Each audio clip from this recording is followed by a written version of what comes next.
Tu es en couple depuis 6 mois avec Thomas. La relation est belle, mais il y a une ombre au tableau. Il évoque souvent ses ex.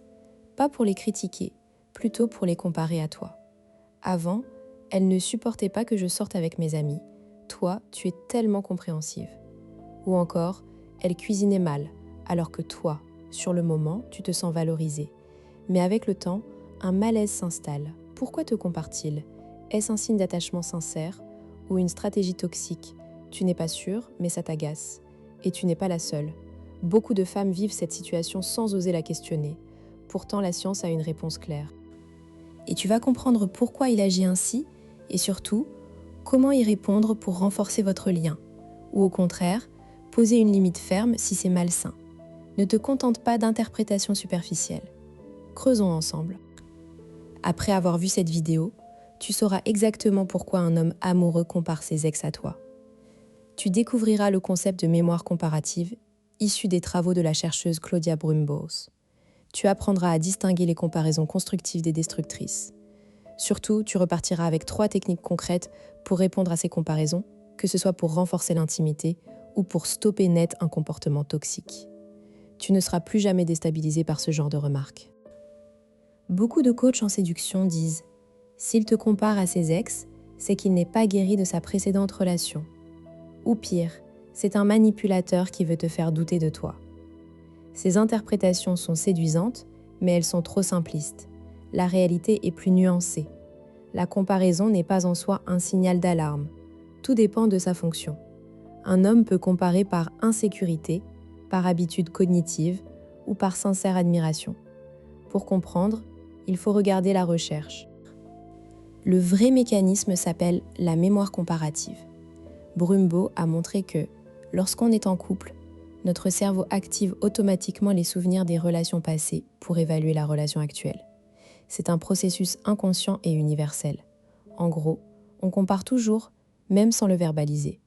La différence, c'est que certains le disent à voix haute. Pourquoi ? Soit pour renforcer le lien. Toi, tu es meilleur sur ce point. Soit pour tester la relation. Est-ce que tu réagiras comme mon ex ? Soit pour exprimer une insatisfaction cachée. J'aimerais que tu sois plus comme elle sur tel aspect. L'enjeu est de décoder le type de comparaison. Prenons un exemple concret. Rencontrez Sophie, 34 ans, architecte d'intérieur à Lyon. Elle est en couple avec Marc, 38 ans, développeur web. Tout se passe bien jusqu'au jour où Marc lui dit, un soir de dispute, « Mon ex, elle savait rester calme dans ces moments-là. » Sophie se sent profondément blessée. Elle pense que Marc idéalise son ex et la dévalorise. Mais en réalité, Marc est anxieux. Il a peur que leur dispute ne dégénère comme avec son ex, qui criait et claquait les portes. En disant cela, il exprime maladroitement un besoin de calme et de réassurance. Il ne compare pas pour blesser, mais pour chercher un modèle de relation apaisée. Sophie, si elle avait su décoder, aurait pu répondre « Je comprends que tu aies besoin de calme.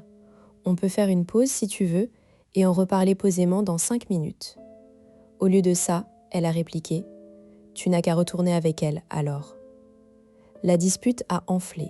Semaine suivante, Marc a fait une autre comparaison, sur la cuisine cette fois. Sophie a vu rouge. Le malaise s'est installé. Alors, comment décoder ces comparaisons dans ta vie ? Pose-toi ces questions. La comparaison est-elle positive ou négative ? Est-elle spécifique ou générale ? Est-elle suivie d'une demande explicite ou pas ? Par exemple, tu es plus patiente qu'elle est une comparaison positive, souvent un compliment déguisé. Tu es moins organisée qu'elle est négative et peut cacher une demande implicite de changement. Si la comparaison est vague, mes ex étaient toutes pareilles, c'est probablement une généralisation qui en dit plus sur lui que sur toi. Le contexte est clé. En pleine dispute, c'est souvent une bouée de sauvetage maladroite. Dans un moment calme, c'est peut-être une réflexion sur ce qu'il valorise. Comprendre ce mécanisme change tout.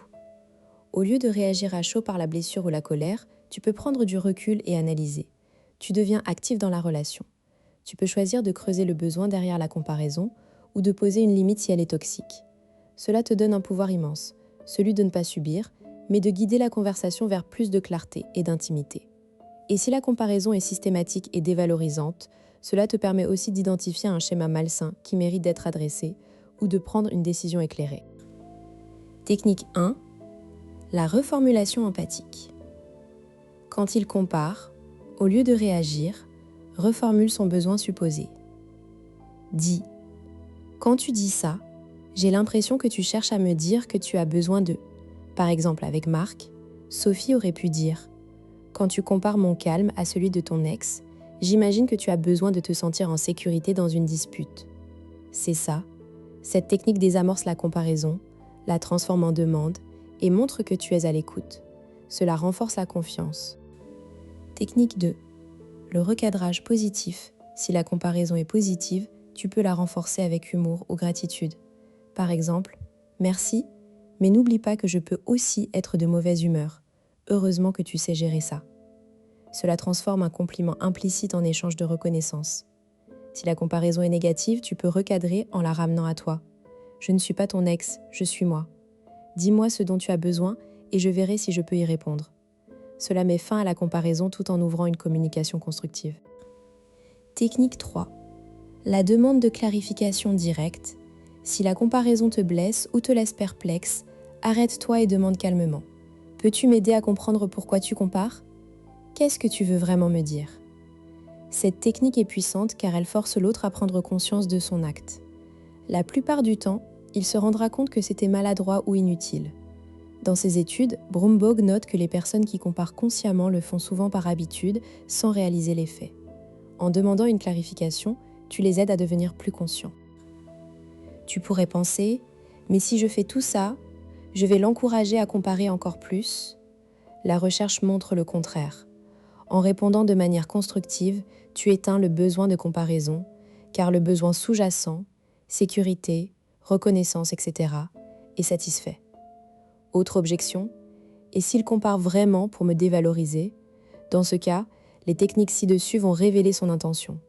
S'il persiste avec malice, c'est un red flag. Tu auras toutes les cartes en main pour décider si cette relation te convient. Pour terminer, souviens-toi de Sophie et Marc. Marc ne comparait pas par méchanceté, mais par peur. En comprenant cela, Sophie a pu transformer leur relation. Ils ont appris à communiquer sur leurs besoins profonds. Les comparaisons ont cessé, remplacées par des demandes claires. J'ai besoin qu'on prenne une pause quand on se dispute, ou j'aimerais qu'on cuisine ensemble un soir. Leur lien s'est renforcé. Alors la prochaine fois que tu entendras une comparaison, ne la prends pas comme une attaque. Prends-la comme une fenêtre sur les besoins de ton partenaire. Abonne-toi pour plus de décryptage psychologique et partage en commentaire. Quel type de comparaison as-tu déjà vécu ?